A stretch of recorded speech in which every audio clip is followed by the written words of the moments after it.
City life style ఇదో స్వర్గసీమ.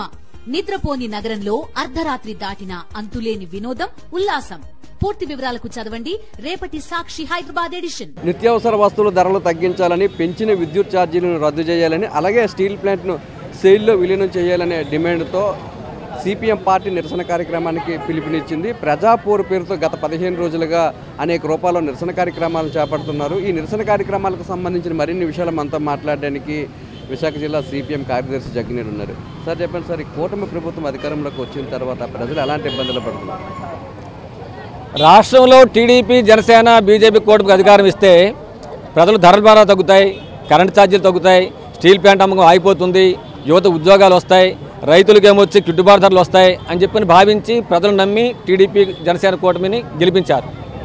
కానీ ఈ కూటమి అధికారులకు వచ్చిన తర్వాత ఈ భారాలన్నీ మళ్ళీ పెరిగిపోతూనే ఉన్నాయి. 2 నెలల క్రితం పామాయిల్ ధర లీటరు 90 రూపాయలు ఉంటే ఈరోజు 137 రూపాయలు ఉంది.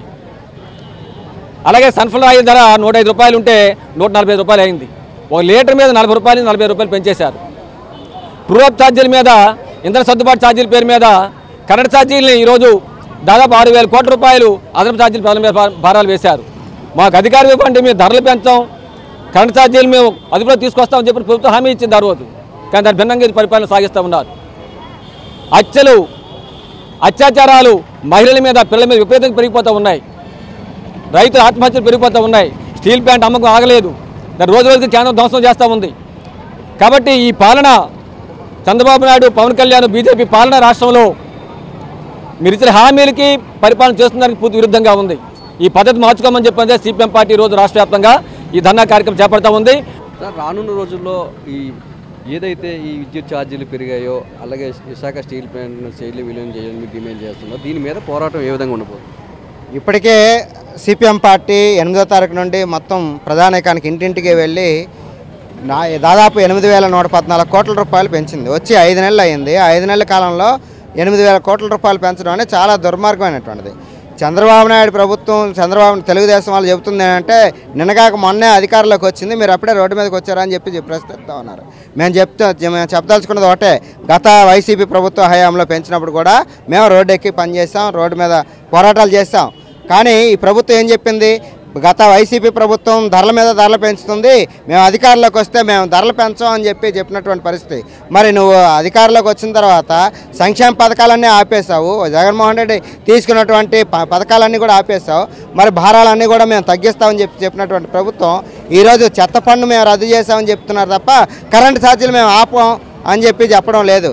అంటే జగన్మోహన్ రెడ్డి గతంలో చాలా దుర్మార్గమైనటువంటి ఒప్పందం చేసుకున్నాడు, మేము దాన్ని అమలు చేయాలి, మీరు కట్టాలని చెప్తున్నాడు.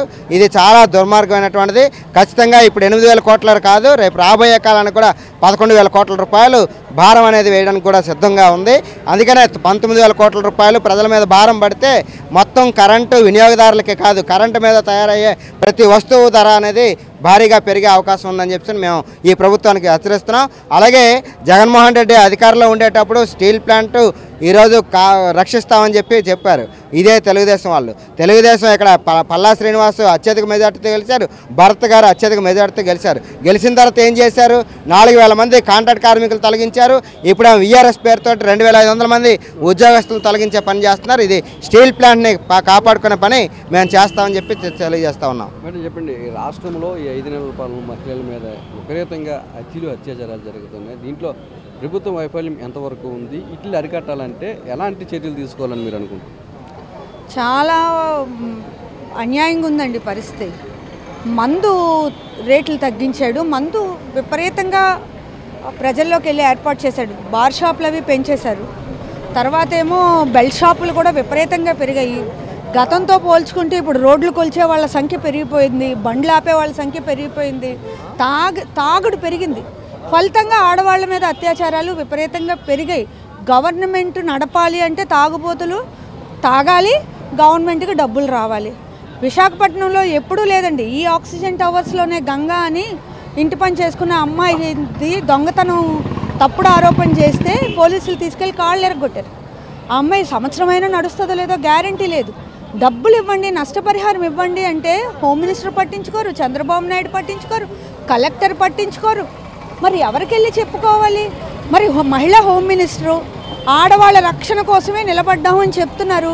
పోలీసులే కాళ్ళు ఎరగొట్టారు, అయినా గవర్నమెంట్ పట్టించుకోదు.